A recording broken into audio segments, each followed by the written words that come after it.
कोटि कोटि वंदन। सदैव मुनिश्री के पावन चरण भाव भरा वंदन। मुनिवृंद उपस्थित समस्त श्रावक श्राविकाओं,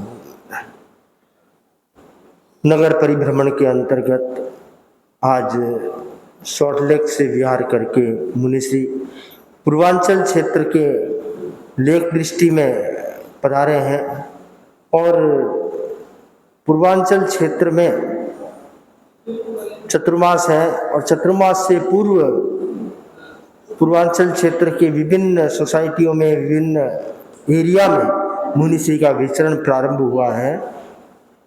संतों का आगमन श्रावक समाज में एक नई जागृति पैदा करता है और धर्म ध्यान की प्रेरणा को जगाता है। तो आज मुनिश्री का यहाँ पदार्पण हुआ है।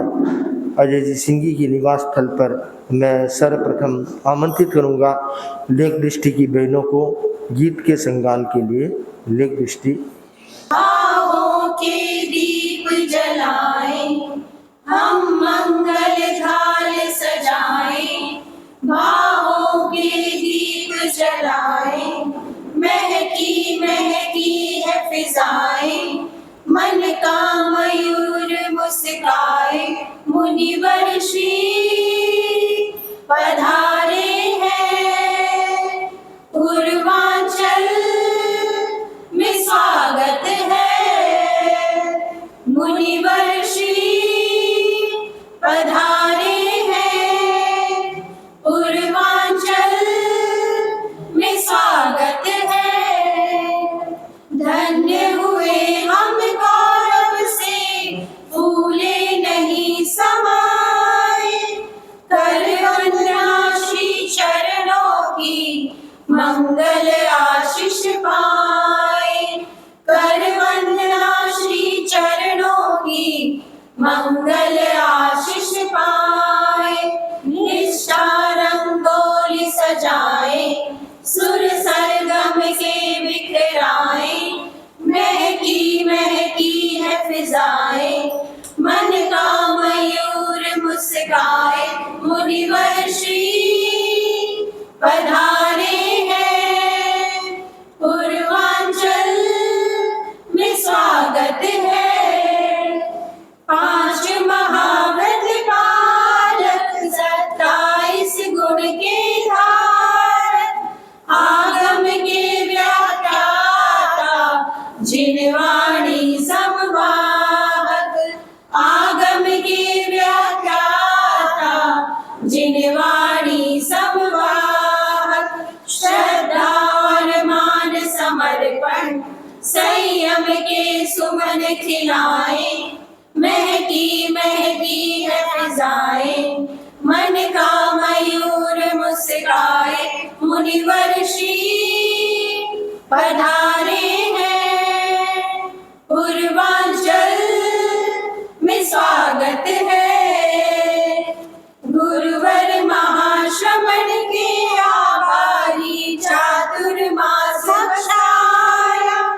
पूर्वांचल की माटी महकी, कण कण है हर्षाया। पूर्वांचल की माटी महकी, कण कण है हर्षाया। गुरु इंगित का आराधन, कर बद्ध हो शीश झुकाए। महकी महकी है फिजाएं, मन का मयूर मुस्काए। मुनिवर श्री पधारे हैं, पूर्वांचल में स्वागत है। हम मंगल थाल सजाए, भावों के दीप जलाए। महकी महकी है फिजाएं, मन का मयूर मुस्काए। मुनिवर श्री पधारे हैं, पूर्वांचल में स्वागत है। स्वागत है। पूर्वांचल सभा के अध्यक्ष संजय जी सिंह जी को कि आज पूर्वांचल में पदार्पण पर अपने श्रद्धा से स्वागत स्वरों को प्रस्तुत करें। संजय जी सिंह। अजित आचार्य श्री महाश्रमण जी के चरणों में कोटि से नमन। कोलकाता के प्रत्येक क्षेत्र को अपने पवित्र पावस रस से पवित्र और पावस बनाते मुनि श्री जिनेश कुमार जी, मुनि श्री परमानंद जी, मुनि श्री कुणाल कुमार जी के चरणों में श्रद्धा सिक्त नमन। श्रद्धालु श्रावक समाज सादर जय जिनेंद्र। अत्यंत गौरव का विषय है कि आचार्य प्रवर ने महती कृपा कर मुनि श्री जिनेश कुमार जी का चातुर्मास कोलकाता क्षेत्र को तीसरी बार प्रदान किया और व्यवस्था की दृष्टि से पूर्वांचल को ये चातुर्मास मिला है। और आज इसी क्रम में मुनि श्री पूर्वांचल की क्षेत्रों की सार संभाल करने हेतु पधारे हैं। कुछ दिन पहले भी सबसे पहले उल्टा डांगा, उसके बाद अल्कोआ ग्लोरिया और उसके बाद में फिर सॉल्ट लेक में 18 दिनों का मुनि श्री का प्रवास बहुत ही सातापूर्वक हुआ। अनेक प्रकार के विभिन्न प्रकार के कार्यक्रम की समायोजना हुई और आज इसी क्रम में पूर्वांचल क्षेत्र में मुनि श्री का पदार्पण हुआ है। हम मुनि श्री के प्रति अनंत अनंत कृतज्ञता ज्ञापित करते हैं और उनका हार्दिक अभिवादन करते हैं। डिविनिटी पैवेलियन में मुनि श्री का चातुर्मास होना सुनिश्चित हुआ है। आप सभी से विनम्र अनुरोध है कि आप ज़्यादा से ज़्यादा संख्या में चातुर्मास, सबसे बढ़िया रहता है। धर्म आराधना का कोई वैसे समय नहीं होता है, लेकिन फिर भी चातुर्मास एक धर्म ध्यान की दृष्टि से अति उत्तम माना जाता है। तो सभी से अनुरोध है। और मुनि श्री हमारी तरफ से कोई भी इंगित आराधने में कोई भूल चूक हुई हो तो बारंबार क्षमा कामना करते हैं। सबसे पहले मोतीलाल अंकल की बहुत भावना थी और उन्होंने सबसे पहले अर्ज किया था कि यहाँ पे आए तो लेक डिस्ट्रिक्ट में अवश्य मुनि श्री का पदार्पण होना चाहिए।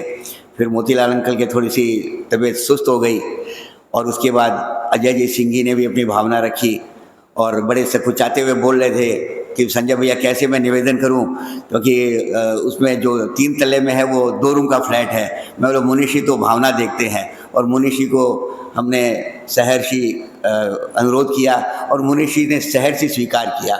मैं पूर्वांचल सभा की तरफ से अनंत अनंत कृतज्ञता ज्ञापित करता हूँ। ओम आराम। अपने घर में आ गए, आंगन में आ गए तो वही दिन दिवाली और दशहरा होता है, ऐसी कहावत है। तो ऐसी भावनाएं मन में लेकर, अपने भावों की अभिव्यक्ति लेकर प्रस्तुत हो रही है सुधा जी सिंह जी अपनी भावनाओं के साथ। सुधा जी। श्री के चरणों में सतत मेरा वंदन। यहाँ विराजित सकल श्रावक समाज को सादर जय जिनेंद्र। आज हमारे यहाँ स्वर्ण का सूर्योदय हुआ है। मुनि श्री आपके श्री चरणों का पदार्पण हमारे आंगन में जो हुआ है, जहाँ एक तरफ हमारे पाँव में घुंघरू बंधे हैं, वहाँ हम सब सिंघी परिवार भाव विभोर हो रखे हैं। आपने महती कृपा करवाई है मुनि श्री। आपने एक दिन का प्रवास जो दिया है वो मानो बरसों का सपना हम लोग का साकार हो गया। मैं अत्यंत कृतज्ञता आपके लिए व्यक्त करती हूँ, कोटि कोटि नमन करती हूँ। आपकी सुख साता की कामना करती हूँ और भविष्य में मैं यही चाहती हूँ कि आपकी मंगल कामना हमेशा सदैव हम सब के ऊपर ऐसे बनी रहे। कृतज्ञता व्यक्त करते हुए मुनि श्री।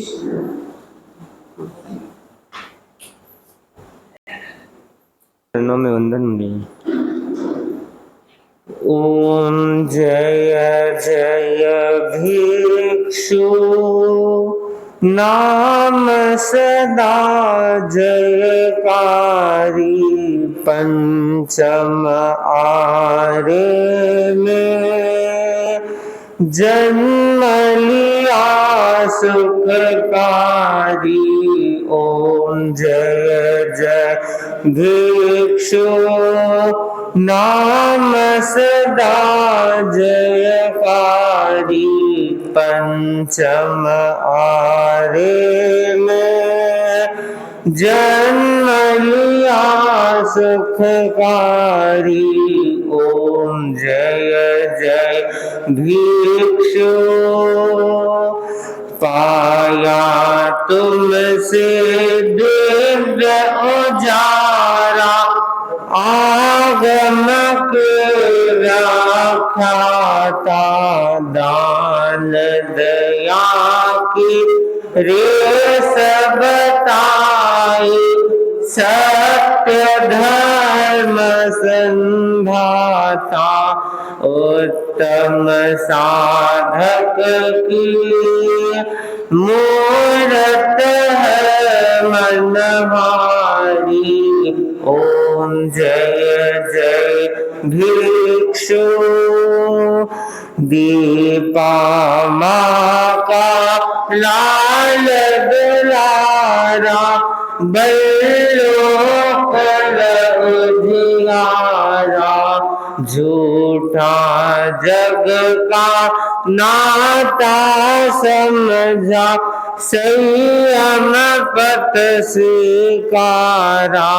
जागृत आत्मा की ओजल आभा न्यारी।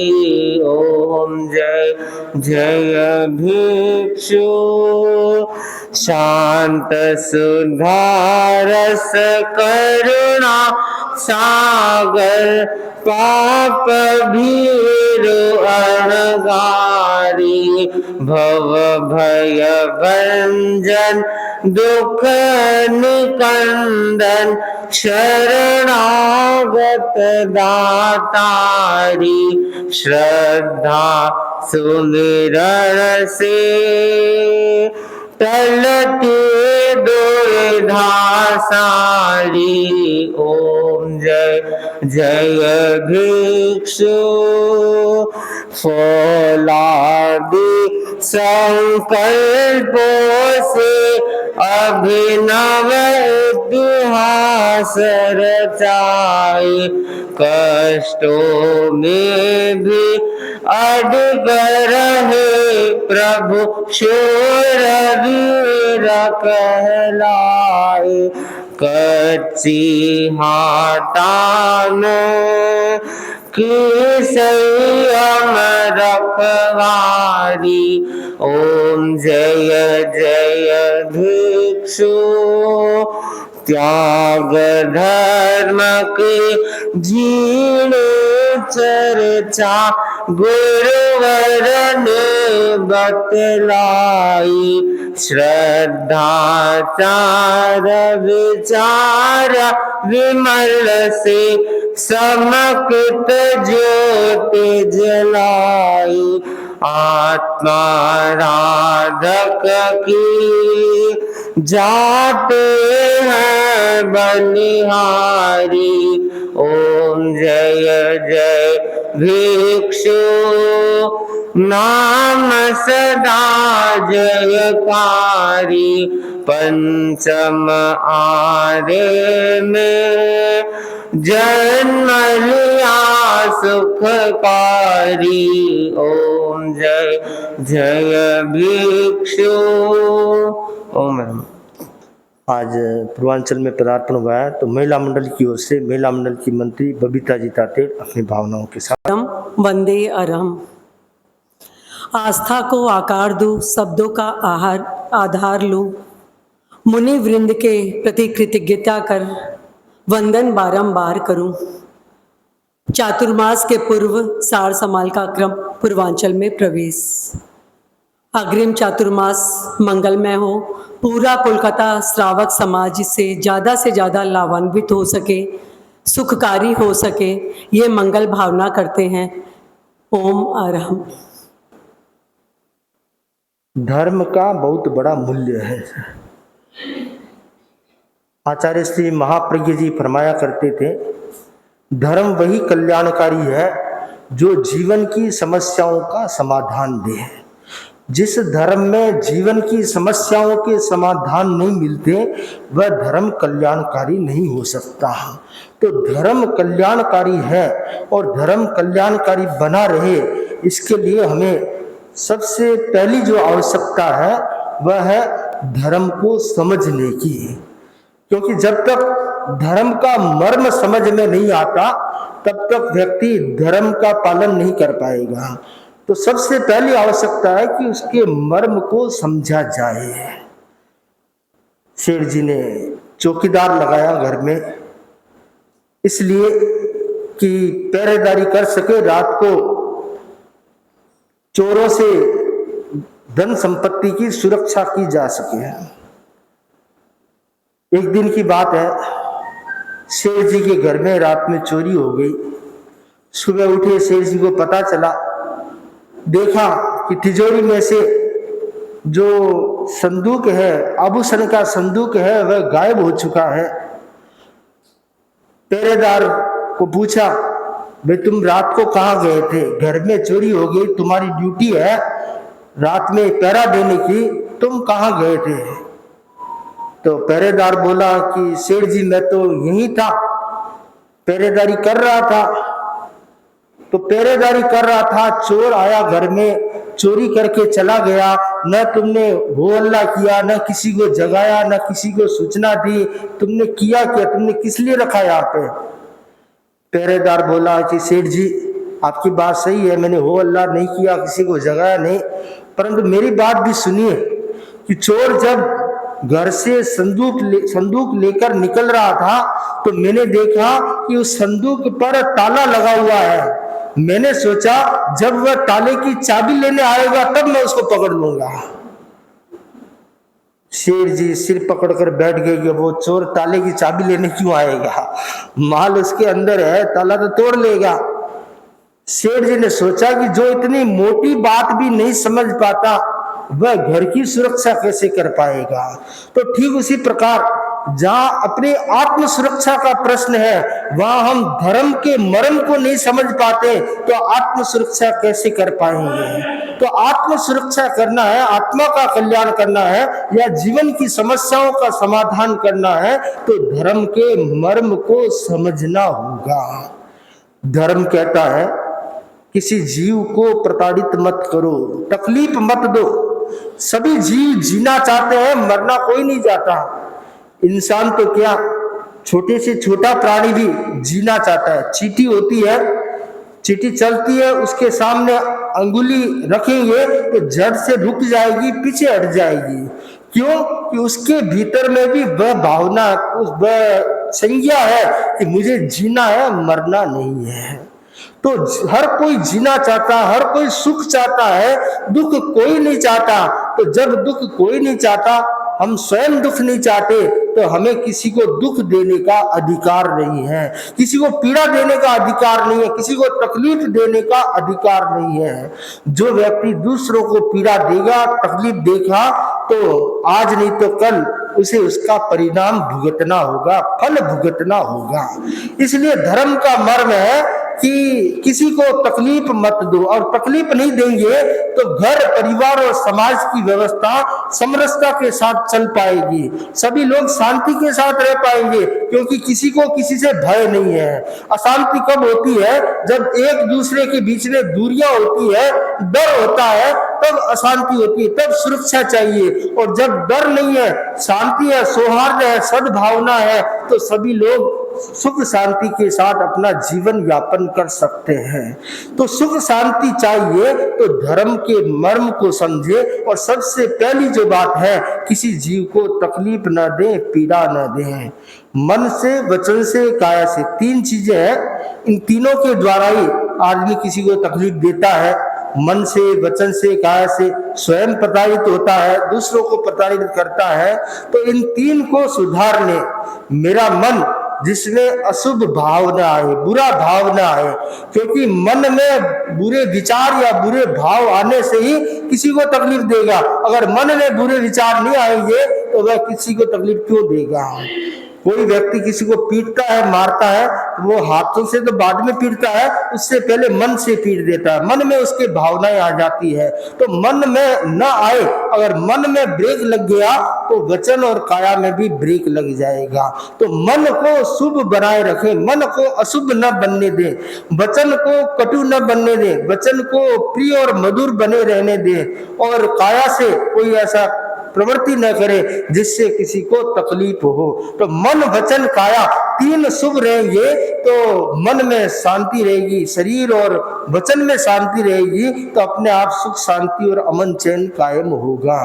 तो हम धर्म के मार्ग पर चले, तो धर्म के मर्म को समझते हुए चले, तो हमारे जीवन का कल्याण हो पाएगा। इन्हीं मंगल भावनाओं के साथ आज मुनिश्री का पूर्वांचल में पदार्पण हुआ। और पूर्वांचल में परिभ्रमण का क्रम प्रारंभ हुआ है। तो सभी श्रावक श्राविकाओं से आह्वान है कि परिभ्रमण के क्रम में अपने अपने एरिया में जहाँ जहाँ मुनिश्री पधारे अधिक से अधिक लाभ लेने का प्रयास करें और चातुर्मास की पूर्व तैयारी के क्रम में मुनिश्री से प्रेरणा पाकर के चतुर्मास में लाभान्वित होने का प्रयास करें, जिससे धर्म शासन की प्रभावना हो सके और अपने जीवन का कल्याण हो सके। इन्हीं मंगल भावनाओं के साथ ओम आराम। आगम में कहा गया है, जेये बुद्धा ऐकंता जेये बुद्धा आना गया संति तेसिंग पैठाणं भूयाणं जगही जहां। जितने भी बुद्ध हुए हैं, मुक्त हुए हैं, होने वाले हैं, उन सबके जीवन का आधार, कर्म मुक्त होने का आधार शांति था। जैसे जीवों का आधार पृथ्वी है, उसी प्रकार कर्म क्षय का मुक्त होने का आधार शांति है। मानवीय विचारना का सर्वोपरि मृदु और मधुर परिपाक शांति है। शांति का अर्थ निर्वाण है, जीवन के महान साध्य की सिद्धि। शांति संघर्ष में नहीं, समन्वय में है। शांति का पहला जो सूत्र बताया गया है वह है असंग्रह की भावना। 5 महाव्रतों में एक महाव्रत कौन सा है? अपरिग्रह। साधु के कोई भी प्रकार का परिग्रह नहीं होता है। जो हमारे पास में जो उपकरण आदि है वो भी हमारे निश्रय में है, हमारे नहीं है। जहाँ ममत्व है, जहाँ मोह है, वहाँ शांति नहीं है। तो साधु असंग्रह वाले होते हैं, कोई प्रकार का संग्रह नहीं करते हैं। संसारी जो जीव है वो संग्रह में डूबे हुए रहते हैं, इसलिए उनको शांति नहीं मिलती है। संपूर्ण रूप से गृहस्थ संग्रह की प्रवृत्ति को छोड़ नहीं पाता है, लेकिन परिग्रह का जितना अल्पीकरण करेगा, असंग्रह की ओर बढ़ेगा, असंग्रह की भावना रखेगा, वह व्यक्ति शांति को प्राप्त हो सकता है। अशांति का जो बड़ा कारण है वो परिग्रह है। परिग्रह के कारण अशांति होती है, परिग्रह के कारण हिंसा होती है, परिग्रह के कारण विवाद बढ़ता है, परिग्रह के कारण समाज में, घर परिवार में समस्या आती है। इसलिए हमेशा असंग्रह की भावना, अपरिग्रह की भावना रखे। और जो व्यक्ति असंग्रह की भावना रखता है वह व्यक्ति शांति को प्राप्त हो सकता है। दूसरा जो कारण बताया, अनावेश। जो कोई प्रकार का आवेश नहीं रखता है, यदि संपूर्ण आवेश का क्षय कर लेता है तब तो वो वीतराग हो जाएगा। और संपूर्ण शांति कब प्राप्त होती है? जब व्यक्ति 12वें गुणस्थान में मोह कर्म को क्षीण कर लेता है तो संपूर्ण शांति प्राप्त होती है। अनावेश की साधना जरूरी है शांति के लिए। कोई प्रकार का क्रोध नहीं करना चाहिए। अनंतानुबंधी क्रोध, अप्रत्याख्यान क्रोध, प्रत्याख्यान क्रोध, संजलन क्रोध, इन सबसे बचना चाहिए। और जो व्यक्ति क्रोध करता है वह विवाद को जन्म देता है, कलह को जन्म देता है, घर में अशांति पैदा करता है। कभी कभी सुनते हैं, देखते हैं, छोटी छोटी बातों को लेकर इतना विवाद हो जाता है, इतना कलह हो जाता है, सारा घर अशांतिमय हो जाता है। सास बहू के बीच में थोड़ा कुछ हो गया तो पति और ससुर बेचारे पीट जाते हैं, उनके समस्या हो जाती है। घरवाली का पक्ष ले तो भी समस्या, बहू का पक्ष लेते तो भी समस्या, माँ का पक्ष लेते तो भी समस्या, पत्नी का पक्ष लेते तो भी समस्या। तो इसलिए विवाद से बचो, क्रोध से बचो। जहां क्रोध के विषाणु हैं, क्रोध के कीटाणु हैं, बड़े खतरनाक होते हैं, घर परिवार को बर्बाद कर लेते हैं। ये कलह की चिंगारी, क्रोध की चिंगारी बड़ी खतरनाक होती है। ऐसे चिंगारी भी खतरनाक होती है और क्रोध की चिंगारी तो बार बार नुकसान पहुंचाती रहती है, बार बार जलाती रहती है, बार बार जन्म मरण कराती रहती है। इसलिए हमेशा अनावेश की साधना करो तो व्यक्ति शांति को प्राप्त हो सकता है। और जो अनावेश की साधना नहीं करता है, क्रोध में डूबा हुआ रहता है, कुछ लोग ऐसे होते हैं जानबूझ के लड़ाई करते हैं। जब तक वो लड़ाई नहीं करे तब तक उनका भोजन नहीं पचता है, भोजन नहीं पचता है। और किसी ने हाथ लगा दिया तो भी समस्या, किसी ने कार्य किया तो भी समस्या, और किसी ने कार्य नहीं किया तो भी समस्या। उदाहरण के लिए एक भाई ने मुझे बताया कि महाराज मेरी जो जेठानी है वो धीरे काम करती है और मैं थोड़ी जल्दी काम कर लेती हूँ। तो मेरा काम हो गया तो मैंने सोचा आज जेठानी का सेवा कर लूँ। जैसे जेठानी के सेवा करने के लिए गई, जेठानी बोली क्यों आई, किसने बुलाया तुम्हारे को? अब मैं नहीं जाती हूँ तो जेठानी क्या बोलती है, खड़ी खड़ी क्या देखती है, काम क्यों नहीं करती है? अब बोलो, आप करो तो ही समस्या, नहीं करो तो ही समस्या। तो ये अनावश्यक जो विवाद पैदा होता है उसके कारण क्रोध बढ़ जाता है और संताप ताप शुरू हो जाता है, जीवन बर्बाद हो जाता है। और कभी कभी तो ऐसी समस्या आती है जिसकी हम कल्पना नहीं कर सकते हैं। एक बार की बात है, घर में बहू आई, बहू तो प्राय सबके घरों में आती है, और बायों के मन में रहता भी है कि जल्दी मेरे बहू आ जाए, मैं सासू बन जाऊं, फिर मैं दादी बन जाऊं और फिर मैं फ्री हो जाऊं। ये भी एक भावना रहती है। और लोग भी मुझे कहते हैं कि दादी जी आओ, सासू जी आओ, और सासू जी होते ही मेरा ग्रेड बढ़ जाएगा, मेरे को काम थोड़ा कम करना पड़ेगा। लेकिन ये मत सोचना, कभी कभी काम ज्यादा करना पड़ता है, कभी कभी काम ज्यादा करना पड़ता है। आप सोचते हैं जब तक स्वतंत्र है तब तक तो आराम की जिंदगी, जैसे ही बहू आती आप भी बंधन में आ जाते हैं, और पोता हो गया तो फिर जल्दी से कहीं जाना है तो भी सोचना पड़ता है। तो अब क्या हुआ, घर में बहू आई, सासू जी खुश हुए कुछ दिन, तो फिर घर में विवाद शुरू हो गया। इतना विवाद शुरू हुआ, इतना विवाद शुरू हुआ, लेकिन सासू बहुत शांत थी। फिर भी बहू कुछ न कुछ बोलती रहती और गलत भावना भाती रहती है। मकान के पीछे बाड़ा था और बाड़ा में जाकर वो वहाँ एक पूजा करती है, पूजा करती है और क्या बोलती, मैं तने पूजू सोवन फूली। ये वृक्ष था, मैं तने पूजू सोवन फूली, मर्दो सासू दोए नंदोली।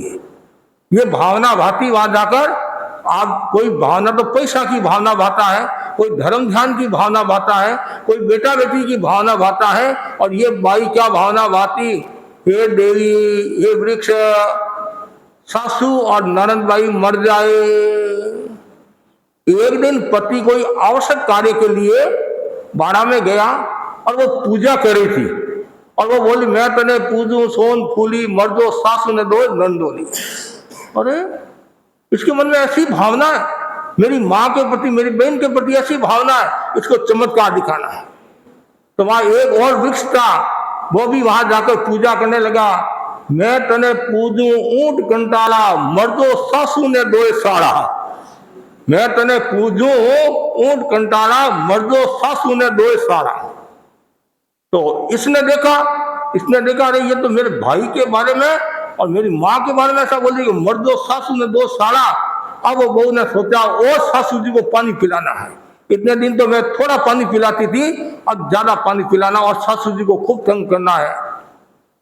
एक दिन की बात, और बहू को देवता आ गए, कभी कभी देवता भी आते हैं और कभी नाटक भी होता है, दोनों ही बात है।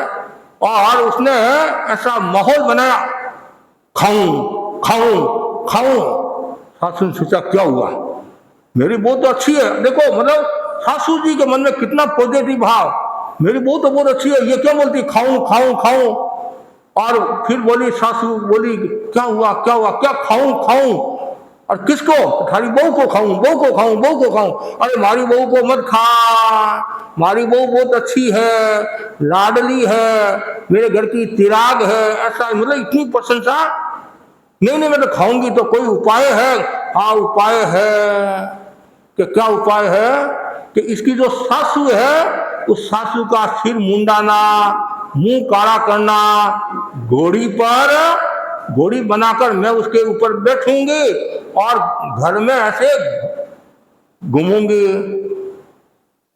सासू ने सोचा क्या फर्क पड़ता, घर में तो करना है, मेरी बहू को तकलीफ नहीं आनी चाहिए, ये काम तो मैं कर लूंगी, खास बात नहीं है। सिर भी मुंडा दूंगी और मुंह भी काला कर लूंगी। अब पुराने समय में घूंघट रखते थे तो पता भी नहीं चलता था, आज तो फिर भी पता चल जाता है। ये सब बात हुई, इतने में बेटा घर पर आ गया। क्या हुआ माँ, क्या बात है? अरे क्या बात है बेटा, अभी तो बहू को खा लेती। कौन? कोई आई डाकन आई है। तो फिर क्या कहा, ऐसी ऐसी बात है। मैंने कहा कोई बात नहीं, मेरी बहू को मत खा, बहू को मत खा, मेरे को नुकसान पहुंचा, जो करना है।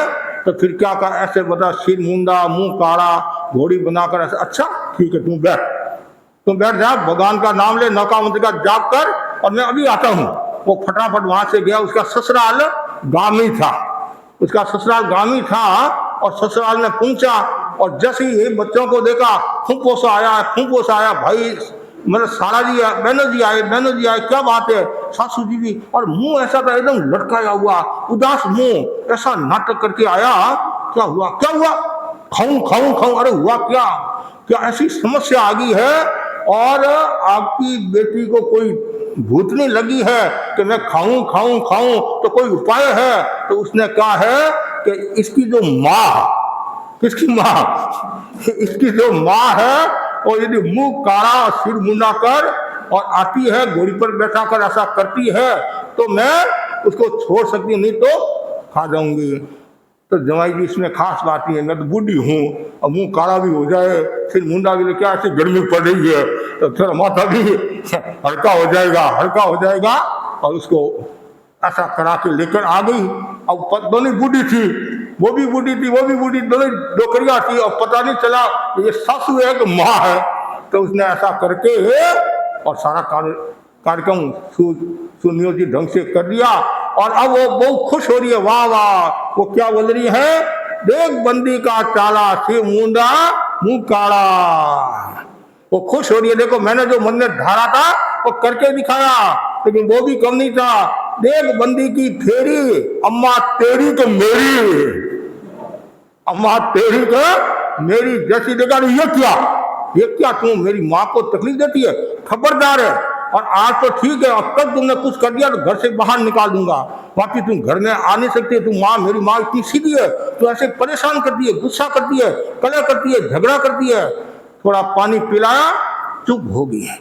तो कहना मतलब जब घर में कलह होता है तब ये समस्या आती है। कलह कभी नहीं होना चाहिए। यहाँ तक बताया गया, जिसके घर में कलह होता है, क्रोध होता है, और लक्ष्मी भी नहीं टिकती है, सरस्वती चली जाती है, असमाधि। और कभी कभी तो व्यक्ति आत्महत्या भी कर लेता है, गलत काम भी कर लेता है, और परेशान होकर घर को छोड़कर भी चला जाता है। इसलिए यदि आप शांति चाहते हैं तो अनावेश की साधना करें, आवेश का भाव नहीं रखे, गुस्सा का भाव नहीं रखे। और कोई 19-21 घटना भी हो जाए तो उसको समता के साथ सहन करे और समन्वय का भाव रखे, एक दूसरे को सहना सीखे, तब तो क्या होगा, घर परिवार आराम से चलता रहेगा। और शांति का तीसरा जो सूत्र बताया गया है वो है अनाग्रह। कोई प्रकार का आग्रह नहीं होना चाहिए। हमारे यहाँ ज्योतिष में 9 ग्रह आए नहीं, राहु, केतु, शनि, शुक्र, बुध, मंगल, सूर्य है। उनको तो शांत करना सरल है, नौका मंत्र के जाप के द्वारा या और कोई मंत्र के द्वारा, लेकिन आग्रह रूपी ग्रह को शांत करना टेढ़ा काम है। यह आग्रह, ये कदाग्रह, हठाग्रह अनेक समस्याओं को जन्म देने वाला है। नाम क्या, आग्रह। ज्ञानी जन कहते हैं आग्रह मत रखो, आग्रह में नुकसान है।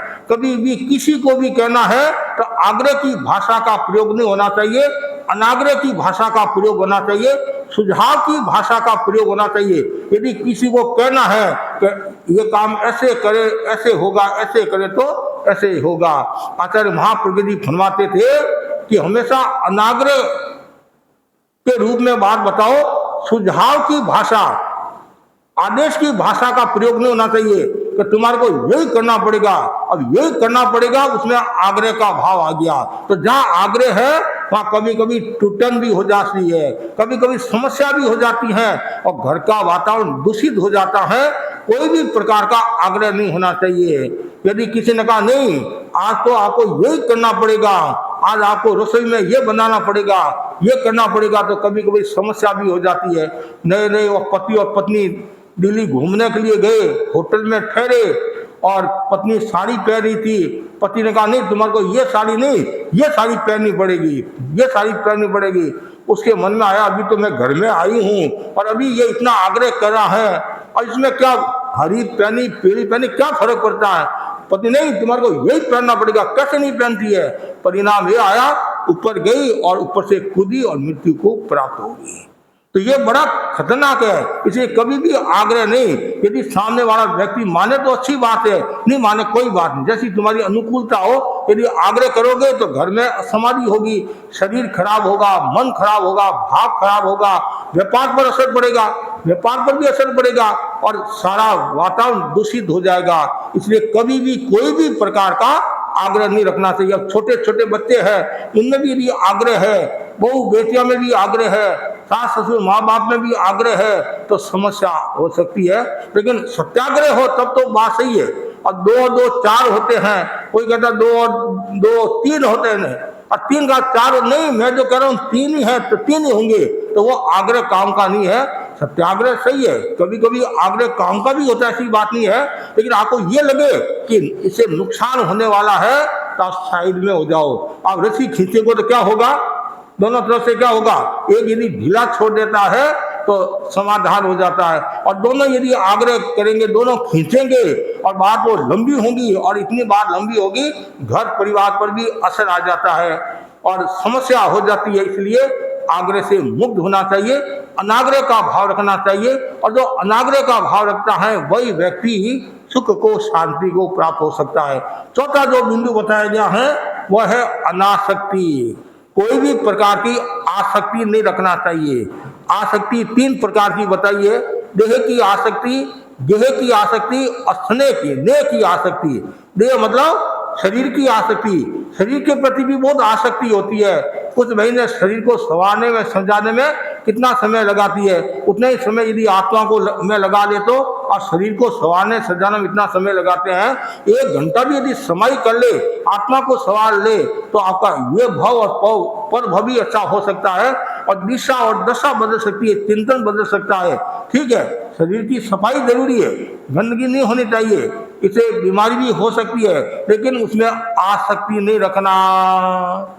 एक दादी ने मेरे को कहा महाराज मेरे पोते की बहू को समझाओ, आप ये बाथरूम में जाती है 3 घंटा तक बाहर नहीं आती। कितना, जैसे आप पहले ये सिनेमा देखने के लिए जाते थे 3 घंटा लगता था, 3 घंटा सिनेमा, एक सीरियल आता 3 घंटा, 12 से 3, 3 से 6, तो वैसे ही महाराज ये 3 घंटा तक बाहर नहीं आती है।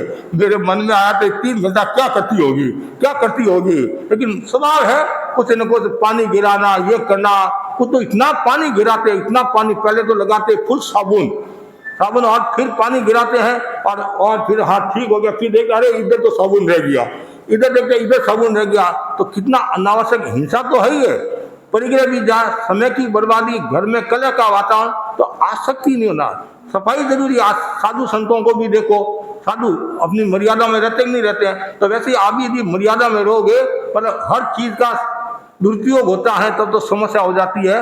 हमें कोई भी चीज है तो उसका सदुपयोग होना चाहिए, उसके परिणाम को भी देखना चाहिए। देह की आसक्ति खतरनाक होती है। ऐसी गे का मतलब घर की आसक्ति, कुछ बहनों के भाइयों के घर में भी बहुत आसक्ति होती है, कहीं बाहर व्याख्यान सुनने के लिए जाना कि नहीं महाराज घर की सुरक्षा जरूरी है। आजकल बहुत डर लगता है, कोई चोर आ जाता है, डाकू आ जाता है, क्या वो काम करने वाली है उसका भरोसा नहीं है, कुछ भी कर ले या और कुछ हो जाए। और कुछ तो ऐसी है दिन भर मकान को साफ करती रहती है। एक भोजाई ने ननद के बारे में कहा मुझे कि महाराज मेरी ननद दिन भर घसाई करती रहती, मतलब रगड़ती रहती मकान को। अरे आत्मा को रगड़ोगे निहाल हो जाओगी। लेकिन वो घर में इतनी आसक्ति, कभी कभी घर में आसक्ति के कारण, धन में आसक्ति के कारण व्यक्ति मरकर क्या बनता है, सांप बनता है। कहते हैं सांप बनता है। कभी कभी आप कहते महाराज ये घर में नाग देवता घूम रहा है, लगता है कहीं ससुर जी तो नहीं है या दादाजी तो नहीं है, उनकी धन में आसक्ति बहुत थी और आसक्ति के कारण हो सकता मरकर वो नाग देवता बने। कभी कभी कुतिया भी बनती है, कुत्ता है यदि आसक्ति के कारण कुतिया बन जाती है और कभी और भी कोई जीव बन जाता है। तो इसलिए आसक्ति काम की नहीं है। ये आसक्ति है काफी जा नहीं सकती है। और यदि पदार्थ के प्रति आसक्ति है, वस्तु के प्रति आसक्ति है तो समस्या ही समस्या है। कभी कभी भोजन में इतनी आसक्ति होती है कि जैसे भिंडी का साग परोसा गया और आपको स्वाद आने लग गया, उसमें इतनी आसक्ति आ गई वो और परोसो और परोसो। अरे पीछे भी जो खाने वाले हैं कि खास बात नहीं, तुम तो पतिव्रता है, आज मेरे को ही खाने दे। ये मतलब आसक्ति, कभी मतलब भोजन की भी आसक्ति होती है और घर की भी आसक्ति होती है। और तीसरा ने का मतलब स्नेह, परिवार के प्रति आसक्ति होती है, बाल बच्चों के प्रति आसक्ति होती है, पोता पोती के प्रति इतनी आसक्ति होती है। कभी थोड़ा सा भी उनके कुछ 19-21 हो जाता है तो सासू बहू को डांटने लग जाती है या और किसी को डांटने लग जाती है कि तुमने मेरे पोते को ऐसे कैसे कहा। अरे कहा उसने गलती की है इसलिए कहा है, लेकिन वो ने इतना हो सकता है, ने इतना होता है, मोह इतना होता है, वो मोह खतरनाक होता है। तो ये देह की आसक्ति, देह की आसक्ति और ने की आसक्ति तीनों खतरनाक है। इनसे व्यक्ति को बचना चाहिए। इनसे यदि बचेगा तो वो शांति को प्राप्त होगा। कितना सुंदर कहा है, दुनिया में हूं, दुनिया का तलबगार नहीं हूं, दुनिया में हूं, दुनिया का तलबगार नहीं हूं, बाजार से गुजरा हूं लेकिन खरीददार नहीं हूं, बाजार से गुजरा हूं खरीददार नहीं हूं। कितना सुंदर कहा है। तो आप दुनिया में घूमो, दुकान करो, सब कुछ करो, लेकिन उसमें आसक्ति मत रखो। आसक्ति मत रखो, ऐसा ज्ञानी जन कहते हैं। व्यवहार में भी लोग कहते हैं करो, लेकिन उसमें आसक्ति, साधु तो कहेंगे कि आप तो हमेशा अनासक्ति का विकास करो और जितनी आसक्ति छोड़ोगे उतना ही आपका विकास होगा। और कितना सुंदर एक दोहे में कहा है, ये समदृष्टि जीवड़ा करे कुटुंब प्रतिपाल, अंतरंग न्यारा रे जो धाय खिलावे बाल। जैसे धाय माता बच्चे को खिलाती है, पिलाती है, नवराती है, माँ से भी ज्यादा प्रेम देती है, फिर भी क्या कहती है, लड़का मेरा नहीं है, सेठानी का है। उसी प्रकार आप घर में परिवार में रहते हुए ये सोचो कि परिवार मेरा नहीं है, 4 दिनों की चांदनी फिर अंधेरी रात, बस। और आकर ये मेरा परिवार, मेरा परिवार। जब कोरोना आया नहीं तो उसमें मेरा परिवार कहाँ गया। कोरोना आ गया, एक भाई बीमार हो गया, हॉस्पिटल में उसको भर्ती किया गया। हॉस्पिटल में कोरोना के समय की बात बताते हैं और वो हॉस्पिटल में क्या बोलता है, सबको मैं ठीक कर दूंगा, सबको मैं ठीक कर दूंगा, सबको मैं ठीक कर दूंगा। तो डॉक्टर ने सोचा कि समस्या नहीं आ जाए, समस्या नहीं, उसको निकाल दिया। और निकाल दिया, कोई जगह नहीं। और घरवाली बोली घर में नहीं आ सकते हो, घर में नहीं आ सकते हो, मेरे 2 बच्चे का क्या हाल होगा। अब बोलो उसमें उसकी क्या स्थिति बनी होगी। ये तब तो कहता मेरा पति है, इसके बिना मैं रह नहीं सकती हूँ। ये नहीं महाराज, कभी को बहनों को कहते नहीं रात्रि भोजन का त्याग करो। महाराज कैसे रात्रि भोजन का त्याग करो, घर में 2 तो सदस्य है और मैं रात्रि भोजन का त्याग करके बैठ जाऊंगी तो पतिदेव बाजार से आते हैं 8 बजे, तो वो अकेले खाते तो अच्छा नहीं लगता है उनको, ऐसे है, इसलिए मैं रात्रि भोजन का त्याग नहीं कर सकती हूँ। और जब पति बाजार में जाता है, पीछे से खीर बनाकर खाती है, तो उस समय पति कहाँ जाते हैं, उस समय पति कहाँ जाते हैं। लेकिन मतलब कितना आदमी के भीतर में स्वार्थ का भाव या मोह का भाव, और जब समस्या आती है तब पता चलता है। इसलिए कोई किसी का नहीं है। आप सोचते हैं ये मेरा है, जैसे घर में आग लगी, ध्यान से सुनने की बात है, घर में आग लगी तो सबसे पहले भागने की कोशिश कौन करेगा, खुद करेगा कि नहीं करेगा। उस समय न तो बेटा याद आएगा, न बहू याद आएगी, न पोता, और भागो फटाफट भागो, नहीं तो ऊपर से ही कूद जाते हैं। और घर फिर बाद में, अरे पोता कहाँ है, उसको तो निकाला ही नहीं, अब क्या होगा। उस समय याद रखता, उस समय तो शरीर का ध्यान रहा। तो ऐसे आप सब कहते मेरा मेरा, कोई किसी का नहीं है। कितना सुंदर का है, न तेरा न मेरा, यह झूठा झमेला है, फिर भी आदमी मोह में डूबा हुआ है, आसक्ति रखता है। इसलिए ज्ञानी जन कहते हैं हमेशा आसक्ति को छोड़ो और अनासक्ति की साधना करो। जैसे एक कमल किचन में पैदा होता है फिर भी वो निर्लिप्त रहता है, उसी प्रकार आदमी घर परिवार में रहते हुए निर्लिप्तता की साधना करे। ठीक, आप अपना कर्तव्य निभाते, कर्तव्य जरूरी है, लेकिन उसमें डूबे नहीं, और डूब गया तो मुश्किल हो जाएगा। हमारे मोहनलाल जी स्वामी फरमाते थे, दौलत से मत कर नफरत, दौलत दिल देगी, और मगर डूब गया उसमें उठा महफिल देगी।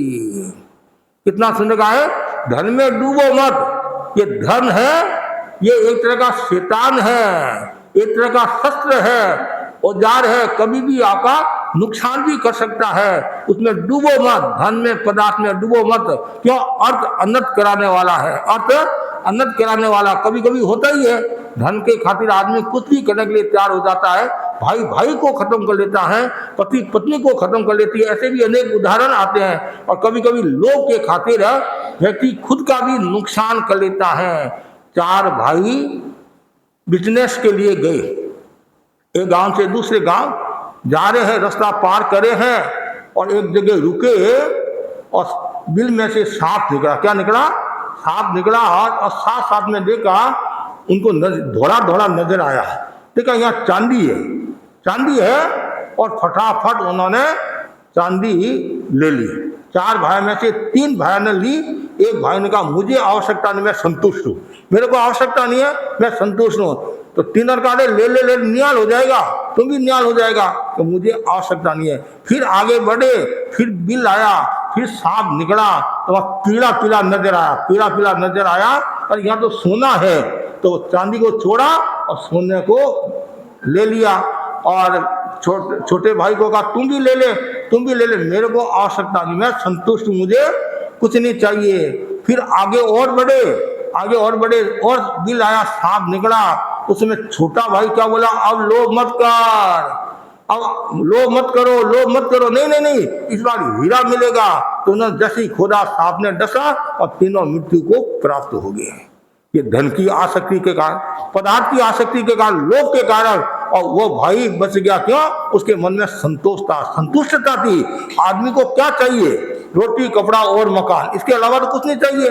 आपके पास में रोटी है, कपड़ा है, मकान है, बंगला है, दुकान है, गाड़ी है, लाडी है, पाडी है, वाड़ी है। 4 शब्द आते हैं ना आपके ध्यान में। गुजरात में ऐसा कहा जाता है, गाड़ी, पाडी, लाडी, वाड़ी, जिसके पास है वो सुखी है। गाड़ी का मतलब गाड़ी होती है तो आदमी कहीं भी जा सकता है, और पाड़ी मतलब भैंस, भैंस है तो दूध मिल जाता है, तो चाय, दूध, दही, घी सब मिल जाते हैं। वाड़ी मतलब मकान होता है, तो बार बार चेंज नहीं करना पड़ता, नहीं तो हर 11 महीने में चेंज करना पड़ता है। और लाडी है तो रोटी बनाकर दे देती है। तो लाडी, गाड़ी, पाड़ी, वाड़ी, ये ठीक संसारी चीजों को मिलता है, फिर भी वो इतने डूबे रहते हैं, इतने डूबे रहते हैं। कल एक युवक मेरे पास में आया, वो बोला, मैंने जानकारी की शेयर बाजार की क्या काम करता है, ऐसा कि महाराज यदि सट्टा नहीं करते हैं तब तो समस्या नहीं आती है, लिया दिया मतलब। और कभी कभी लोभ आ जाता है कि महाराज पहले मेरे संभवतः 20,000 की कमाई हो रही, 20,000 की कमाई हो रही है, फिर मैं लोभ में आ गया, तो परिणाम यह 20,000 तो गए और 10,000 का और नुकसान हो गया, 10,000 का और नुकसान हो गया। और यदि मैं थोड़ी देर और रुक जाता, नहीं बेचता या और कुछ, तो और मेरे कमाई हो जाती है। तो ये आदमी लोभ में आ जाता है, और लोभ में कभी नुकसान भी कर लेता है। कि ये धन की आसक्ति, वस्तु की आसक्ति बड़ी खतरनाक होती है। इसलिए हमेशा अनासक्ति की साधना करो। और जो व्यक्ति अनासक्ति की साधना करता है वही व्यक्ति आगे बढ़ता है। कितना सुंदर का है, ना दुनिया का हो काम धन के बगैर, ना मुर्दा भी उठता कफन के बगैर। मुर्दा को भी उठाना तो कफन के बिना, तो धन के बिना काम नहीं होता, ये बात सही है। लेकिन उसमें डूबो मत, पदार्थ में मत डूबो, वस्तु में मत डूबो। धन में न है, ये न कहाँ ले जाता है, नरक में ले जाता है। धन में न है, धन न नरक की ओर ले जाता है, और धर्म में म है, वह मोक्ष की ओर ले जाता है। तो आदमी को क्या चाहिए? धर्म रूपी धन चाहिए। और आप लोग क्या कहते हैं, महाराज कोई बात नहीं, धर्म तो बाद में कर लेंगे, लेकिन एक बार धन मिल जाए नरक में भी जाकर आ जाएंगे, खास बात नहीं है, फिर बाद में साधु बना लेकर मोक्ष में चले जाएंगे। कितनी आसक्ति है वस्तु के प्रति, धन के प्रति, पदार्थ के प्रति, इन सबको छोड़ना जरूरी है। और यदि आप शांति चाहते हैं तो ये चार जो मैंने बातें बताई, असंग्रह की भावना, पहली बात है कोई प्रकार का संग्रह नहीं रखना चाहिए, और जो है उसी में भी संतुष्टि का भाव रखो। और कितना अल्पीकरण हो सकता है, कभी कभी देखते बच्चे होते हैं, छोटे छोटे बच्चे, उनके छोटी छोटी गाड़ियां होती है, कारा होती है। ये घर में गया, पूरा पूरा कमरा महाराज कारों से भरा हुआ, छोटी छोटी बच्चे, खिलौना है इतनी महाराज। कोई भी नई बाजार में कार आ जाती है, इसका मॉडल है, ये लाना, उसमें इतना डूबा हुआ रहता है। कोई पेंसिल में डूबा हुआ रहता है, कोई पेन में डूबा हुआ रहता है, और कोई कभी कभी ऐसा कोई चीज की हाथ भी लगा देता नहीं तो भी वो गुस्सा कर लेता, मेरी चीज को तुमने खराब कर दिया। कोई आदमी नए कपड़े पहन कर आया, किसी भाई ने हाथ लगा दिया, भाई ने हाथ लगा दिया, मेरा कपड़ा खराब कर दिया, बड़ी मुश्किल से तो मैं पहन कर आई हूँ, ऐसा वैसा। ये आसक्ति है, ये आसक्ति अशांति पैदा करती है, दुख पैदा करती है, और सुख को तिलांजलि देती है। तो यदि आप शांति चाहते हैं तो हमें आपको सबको क्या करना है, ये ध्यान रखना होगा कि ये चार जो सूत्र है, इन चार सूत्रों की आराधना करो। और शांति के जो बाधक तत्व है, अज्ञान, कषाय, मोह, ये बाधक तत्व है। अज्ञान के कारण व्यक्ति अशांति को प्राप्त होता है, मोह के कारण व्यक्ति अशांति को प्राप्त होता है, और कषाय के कारण व्यक्ति अब बार बार गुस्सा करता है, बार बार अहंकार करता है, बार बार माया करता है, बार बार लोभ करता है, राग द्वेष का भाव रखता है, तो अशांति को प्राप्त होता है। तो भगवान की ये वाणी है कि जितने भी जीव मोक्ष में गए हैं, जितने मुक्त हुए हैं, जितने होने वाले हैं, उन सबका आधार क्या था? शांति था। जैसे जीवों का आधार पक्षी है, उसी प्रकार कर्म क्षय का आधार, मुक्त होने का आधार शांति है। शब्द भी कितना सुंदर है, शांति। कभी कभी क्या होता है, नाम तो है शांति प्रसाद, नाम तो शांति प्रसाद है, और काम है ज्वाला प्रसाद का। तो समस्या आ जाती है कि जैसा नाम है वैसा ही जीवन होना चाहिए। तो आज मैं इतना ही आपको कहना चाहता हूँ, सभी भाई बहन शांति की साधना करें। इसलिए कहा भी गया है, शांति तुल्यम तपो नास्ति, शांति से बढ़कर कोई तप नहीं है। जिसके जीवन में शांति आ गई, उसके जीवन में क्रांति आ गई। कहते हैं क्रांति का मतलब परिवर्तन, कहते हैं क्रांति का मतलब परिवर्तन है। पर एक तो जीवन में परिवर्तन आता है और आत्मा का कल्याण होता है, इसलिए क्रांति जरूरी है। एक क्रांति तो वो करते आप, यह ऐसी क्रांति, वो क्रांति अलग है।